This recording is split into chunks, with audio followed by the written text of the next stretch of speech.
Hello guys, आज सुबह सुबह 5 बजे हम पता है निकल गए थे बेंगलोर। बेंगलोर जाने के लिए निकल गए थे लखनऊ एयरपोर्ट पर। और वहाँ एयरपोर्ट पर पहुँचते ही मम्मी ने कहा पहले तो हम देखो चाय पियेंगे। हमने कहा मम्मी कोई बात नहीं, पी लीजिए। हमने सोचा 50-60 रुपए की होगी चाय। चाय निकली भाई साहब 200-250 रुपए की।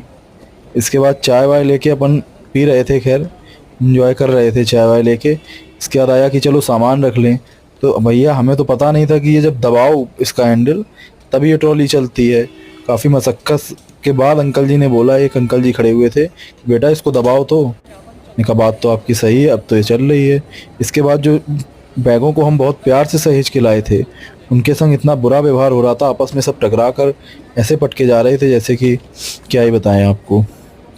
इसके बाद सब बैग वैग का चेक इन करा के पापा लगाए थे कि लेट हो रहे हो लेट हो रहे हो, कर करके हम लोग 1 घंटे पहले ही वहाँ पर पहुँच गए। और फिर अब पापा ने अपने खाने पीने का इंतज़ाम किया और अपना न्यूज़ व्यूज़ पढ़ के हम लोग निकल लिए बस से अपनी फ़्लाइट की तरफ। और फ्लाइट में मम्मी पहले ही पहुंच गई थी और मैं तब तक अपनी रील में बिजी था। इसके बाद हमारा प्लेन धीमे धीमे करके लखनऊ की ज़मीन को छोड़ रहा था और आसमान से बातें करने के लिए तैयार हो रहा था। धीमे धीमे खैर आसमान से बातें करने ही लगा। फिर मेरी मम्मी कहती हैं ये बिटियान इतनी मेहनत करती हैं सज धज के, तो इनसे कुछ तो ले ही लिया जाए। तो उन्होंने चाय ऑर्डर कर दी।